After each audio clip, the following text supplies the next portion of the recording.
Hello fellow Tyrians, welcome to the Addendum for the low APM Zealots Vindicator build video. This one's going to be a bit longer than probably other addendas I'll be putting out in the future if I keep doing styles of videos like this.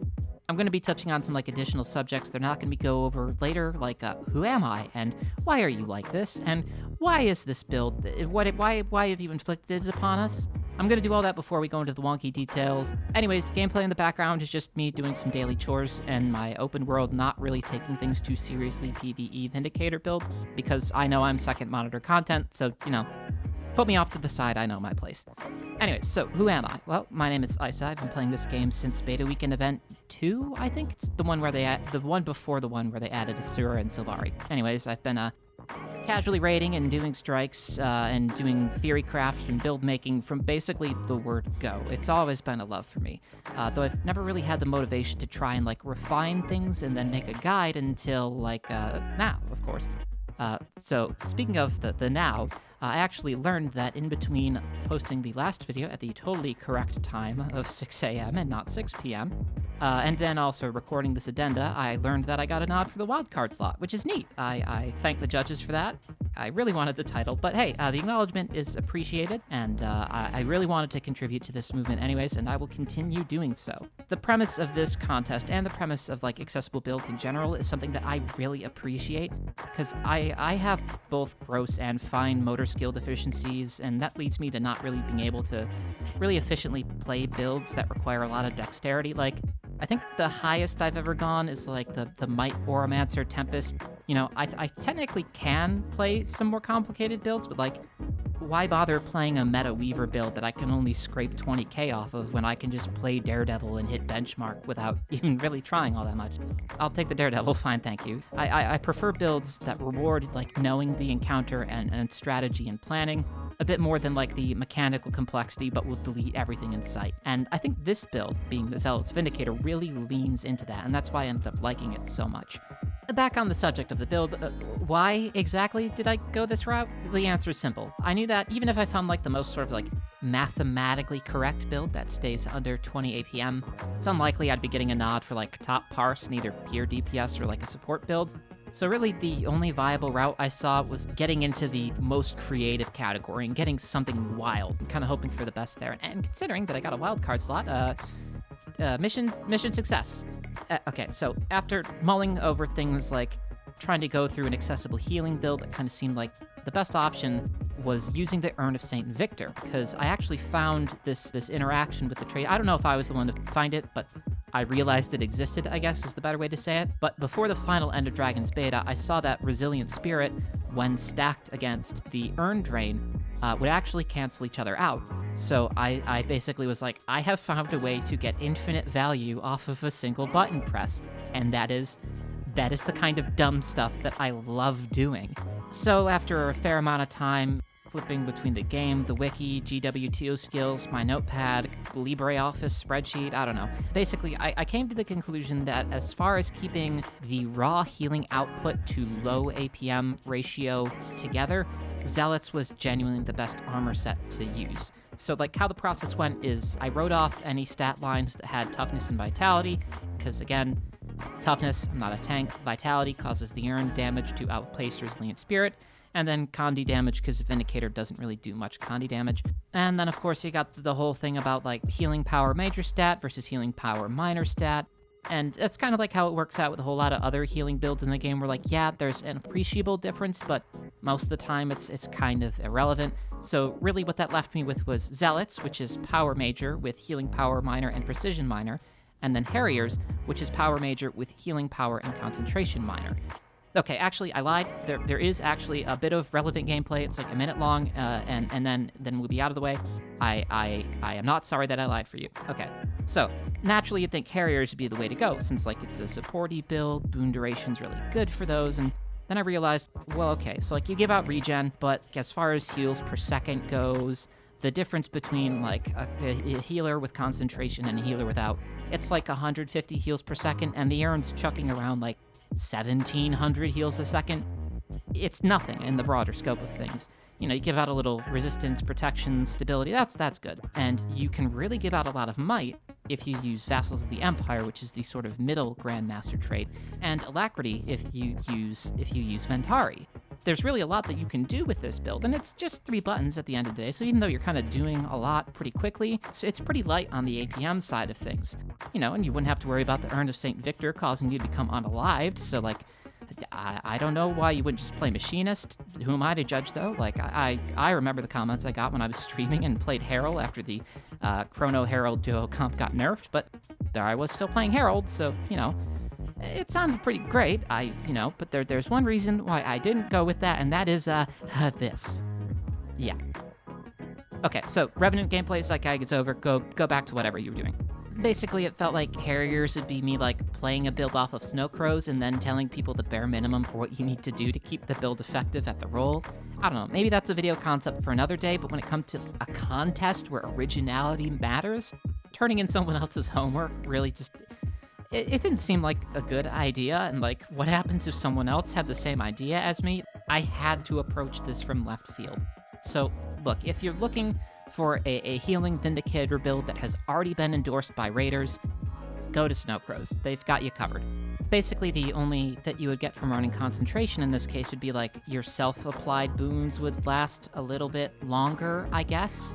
It's not really the best thing, because, again, if you're playing with other boon supports, they're going to be giving you the 4 boons to max out Resilient Spirit, and they'll do it better than you ever would. So the concentration that you're bringing here is kind of not particularly relevant. For the sake of brevity in the main video, I said it doesn't provide boons that squads want to, like, any meaningful extent. I guess I could have phrased that better. It can, just not really within the contents of keeping the inputs minimal while maximizing the maximum healing output. Like, the build's literally right there on Snow Crows. I acknowledged its existence and its ability to do boons enough to literally not just make the build again, but with less actions. I still wrote the line, recorded the VO, and didn't realize it until, like, literally right as I went to record this sight gag, which is great and cool and good. I'm kind of just ranting here. Okay, anyways, so the mistake is on my part, and I'm not really sure what I can do to correct it at this point, short of, like, a re-upload with some text on screen there. I'm pretty green when it comes to YouTube, and, like, someone's probably left a comment anyways, and if no one has, Admittedly, I did kind of wince when, like, T-Pop mentioned it on stream, and I never really explained why I did it in chat. I just kind of said in the chat, like, I'll explain it in the video, and then promptly didn't. Woohoo! Way to absolutely beef it in front of, like, 500 people, and probably some of the most famous build grafters in the entire game, I said. Okay, right, so with all that out of my conscience, this means that Zealots is the only one that's left, and honestly, I prefer the style of gameplay that came with the build more, because you don't need to be hitting 3 buttons for the build to function. You just need to hold the urn up, and then keep your dodge for, like, an on-demand heal, or an on-demand barrier. It also throws around boons for the monk rune amplifications, and then you also get the free healing amplification from the dodge itself, being the healing dodge.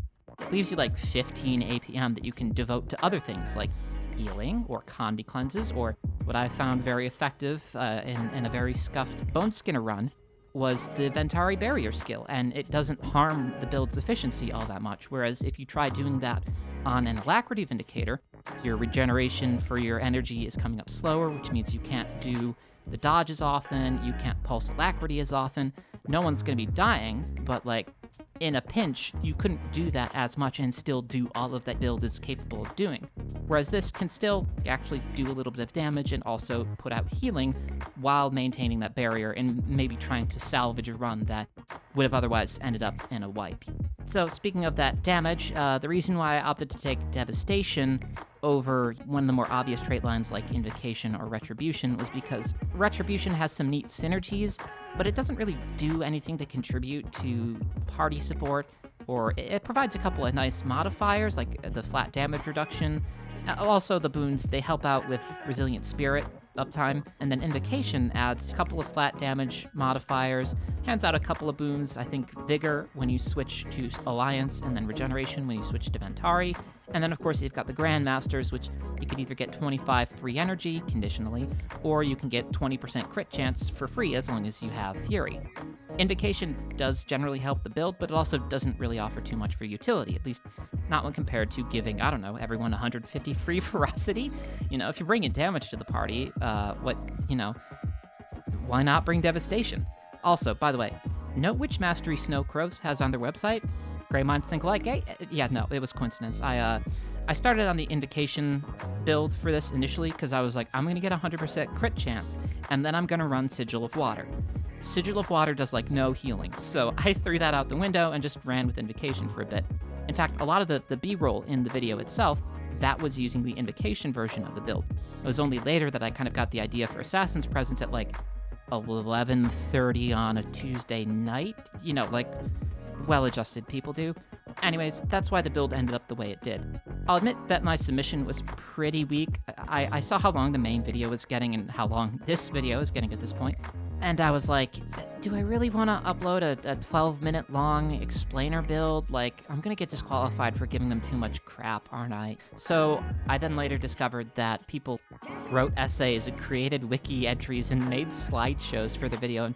And again, I will admit my gameplay in the submission was pretty weak on account of having a week to learn, play, and record the build instead of the 4 I expected I had going into this. I suppose it turned out well enough, though, given that I did get acknowledged. So as far as the rotation, I did air quotes there. DPS rotations on Vindicator for Greatsword often they use Sword, but we dropped that because, again, we're a healer, use staff, but they use Greatsword 5, 3, and 2. I left out 2 because it has a really short cooldown that really increases your APM, and it doesn't necessarily have a clear pattern that I could say, oh, use it after every one of this in order to get a good amount of APM, especially once I think that the top one I benchmarked was at 17 point something APM. And also, again, because it's got a short cooldown, it really chews through your energy, and if you have the earn up, you aren't getting any energy back, so eventually you're going to have to drop it or switch to Ventari. As far as the sort of energy out to damage out ratio, especially when compared to how much it would increase your APM, Greatsword 3 had the sort of better ratios in that regard, I think. I did napkin math during lunch at work and then throughout the napkin, but it sounds about right. Way to make yourself sound knowledgeable and wonky on that one there. Regardless, if you're out in the real world and don't care about the APM or what the logs are going to say because you're going to be submitting them to judges and they really should be under 20 APM, or you're not, if you're playing this build for some reason and you're not holding up the urn, absolutely use Greatsword 2. It's just, be careful not to cancel your auto attack or one of your other skills. It's got a huge wind up. It's really unforgiving with the timing, but as long as you generally put it in the right spot, it'll be a benefit to the amount of DPS you put out, and it applies a little vuln. Not that that's usually that important, all things considered. Looking over all the other stuff in my notes.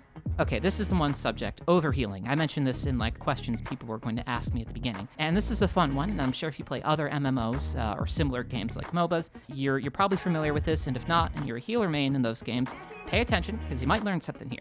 So, I first heard about the concept of overhealing when I was playing Final Fantasy XIV with some people in the Free Company, and the healer in the Discord with me was complaining because their co-healer was casting Aspected Helios pre-pull, and she was complaining about how this was overhealing. And I was also messing up enmity, but we don't need to worry about that. So basically, her utter contempt for this person sealed the concept of overhealing into my mind forever, even though I quit that game in 4.x. The short version is that if you're expending resources to heal your squad mates when everyone's at full health, you've spent these resources that may have restored tens of thousands of HP to your party to heal them for nothing. The resources have been wasted because you heal people who were already at or near full health. You've healed them too much, or, in other words, you've overhealed them. This isn't really as relevant in Guild Wars 2, given how important maintaining scholar uptime is and how much mandatory chip damage there are in fights, and again, how many skills have heals attached to them that can really smooth over that. Or maybe heal skills that are being used because they have alternate functionality, like generating a boon that's being used in the rotation, or being held to address a mechanic, all that stuff. Given how passive the healing in this build is, you can easily end up slapping one of your many do big heal buttons, and then everyone will be full in a second. But if you just held out and let the urn do its job, everyone would be back up to scholar range in like 2 or 3 seconds. Once everyone's gone through their casting animations, the difference between the two is like a second or two of scholar downtime. And in the course of like a 5-minute run, it's maybe a couple of percentage points of scholar uptime, and with how permissive most content in this game is, it's not going to be like a make or break for clearing things. It's generally going to be okay, but not having that healing available if another mechanic is coming up close afterwards, like, say, Gorcival's Tantrum, that could be a run-ender. So it's like a bit of a risk-reward of managing your energy and maybe having a little bit of lost damage efficiency for having an insurance policy in place in order to save a run that could otherwise get scuffed real quick.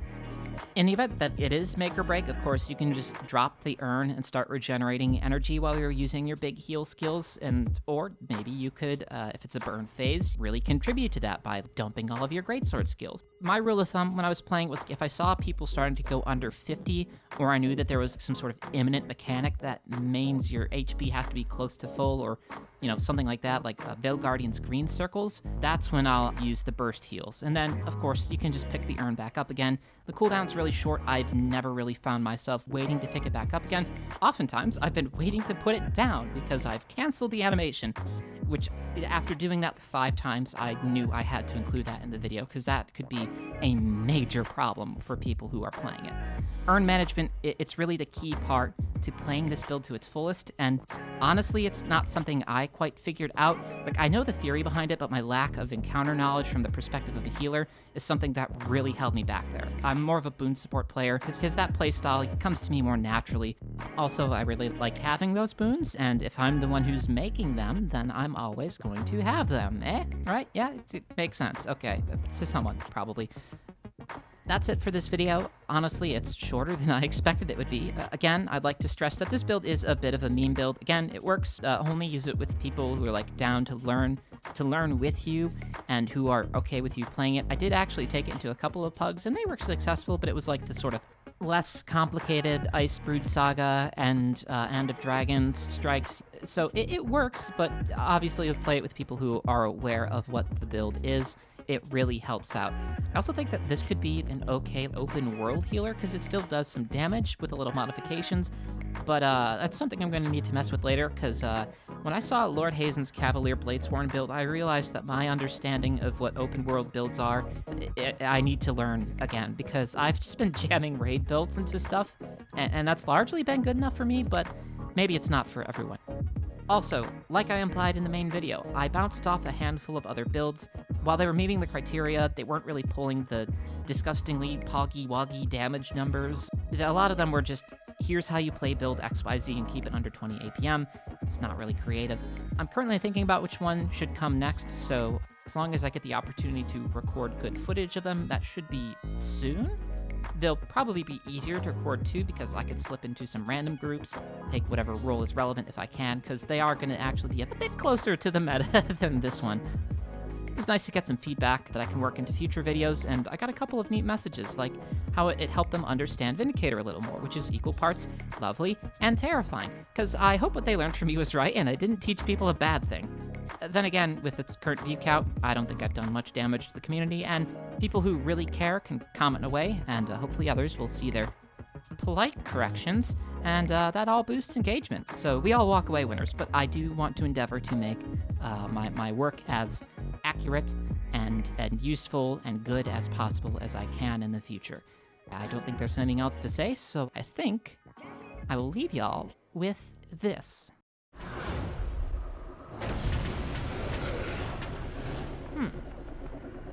I think I might have something here.